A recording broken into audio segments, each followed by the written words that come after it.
can only speak gibberish. Bäraren av deras budskap. Swedish. She's just speaking Swedish. I want to start with you, Evan, since you were the writer for this as well as one of the directors. The dialogue in this movie is so funny. I feel like you really nail the sort of hollow nonsense jargon that plagues governments and corporations. How did you sort of go about capturing that way of speaking? Well, hollow nonsense jargon, if you talk to me for a few minutes, you'll learn, is one of my specialties conversationally. I don't know. I got writing. So the idea for the movie was the three of us. We came up, we sort of discussed the broad trajectory and stuff like that. But when I was writing dialogue, I just quickly started to feel like I knew these people. And I have to say I wasn't thinking while I was writing. And maybe that shows. But no. It was a flow state. But I was just in a state where I was like, oh, and then like they were deciding who talks next and who says what. And I mean that really. It was the only writing experience I've had where the characters just took over and said what they wanted to say, and I felt like I had no control and I couldn't stop them.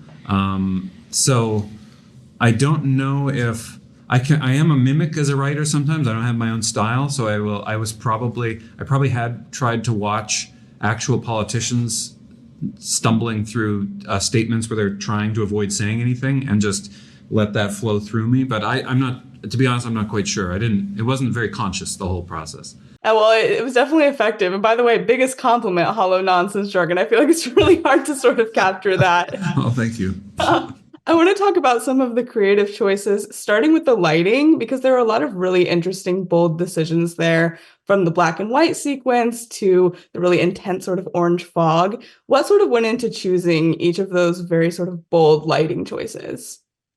Yeah, it was strange because we'd always made movies that were set bound. We never had to worry about location scouting or the weather or anything like that. And they were always claustrophobic and lit in a kind of womb of darkness. But all of a sudden we're in this vast forest and we wanted a really proper, where we come from, the forests are kind of short and scrubby. We wanted a proper, black forest, like German forest. And so all of a sudden we had a lot of lighting to do. So we worked very closely with Stefan Chupik, our DOP, who'd lit forests for Lars von Trier before, and we were confident we were going to get something. But I guess the dream was to take, because we were nostalgic always for our set-bound movies, was to take a natural forest and make it look like a set somehow. And so he was delighted by that objective.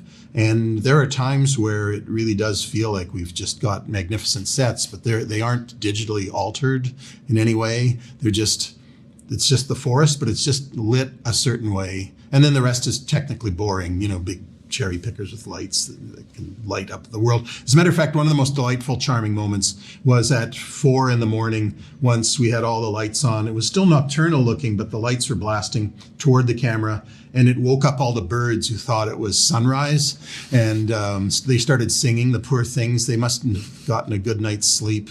And then we turned all the lights off, and it was night again for the poor little creatures. I don't know. It was beautiful, but I think it shows. It adds such an interesting tone, and I feel like the score really helps that too. There's so much that you pull from with the sort of adventure-y stuff, the very jazzy, the very horror movie soundtrack as well. I'm curious how you sort of landed on the sound that you all did too. Yeah.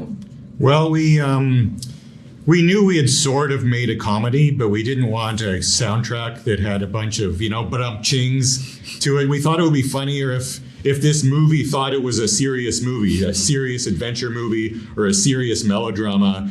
And that would create a weird tension between these idiots on screen doing their stupid stuff and this sort of Oscar bait seriousness. And we just found that sort of contrast funny. Yeah, I think the juxtaposition definitely adds to the humor of it.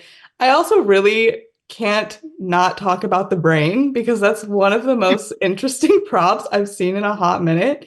I'm sort of curious with the process of working with your designer to sort of make that what it is. Our designers, Zosha McKenzie and John O'Regan, they're just good.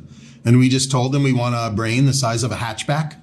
And they gave us one. Yeah, simple as that. Yeah, someone at one point texted over a photograph of 4 people carrying a brain, like on a Stretcher. On a stretcher into its location, and then we'd chosen a location where a giant brain would just sit in a forest thinking, and I don't know, it's just one of those rare occasions where you avoid that that Spinal Tap Stonehenge moment where the prop is perfect and looks perfect and it's just sitting there. I can feel it humming with thoughts now just thinking of it. And everyone knows what a brain looks like, so it wasn't hard to arrive at a form for it because it's a brain. Yeah. Yeah, it was probably a Wikipedia entry away. Although you can't just make it like it can't be if it's too realistic a brain, it won't look like a brain. No. Out of context. It's just sitting there in the forest. So it had to be slightly, movie-ized. It had to be peaked a bit because brains are kind of more gray. But anyway.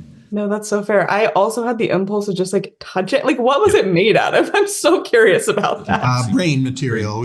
Gray matter mostly from whales and scooped other animals. Mostly, it was 3 whale brains. And then sculpted, and then some hamburger meat thrown in. But also styrofoam and latex and some flammable material. Yeah, and a can of gasoline. Gasoline. I love it. Perfect recipe right there. I feel like having a 3-person directing team feels sort of rare in this industry. Can you talk about how each of you sort of collaborate to align on a vision, especially a vision as sort of specific and out there as this? So are you thinking like on set? What's it like having 3 directors on set, or just because as filmmakers, there's so much more leading up to going on set, in the writer's room, we kind of bounce off each other and we're in agreement. And that's where we have our biggest arguments, almost never with hard feelings. We're really good at being confrontational and arguing things out. And then we each have our respective strengths. Galen's a production designer and a sound designer and a graphic artist. Evan and Galen are editors and things. And we know, and we all have similar tastes, but leading up to the moment where you're saying action, on set, it's I don't know, by the time we've been working together for so long, we're pretty much in agreement and can make decisions on the fly very quickly. So there's no mystery. I've always wondered how the Coens were on set, if one of them did all the directing and another one just sat in the trailer doing his producing or what. But we are all there on the set watching the monitor, talking to the actors and stuff like that, but we're just in agreement. I love that. I think that harmony really shines through. Yeah, congratulations, you guys. It was really a pleasure to talk to you. Thank you. Thank you.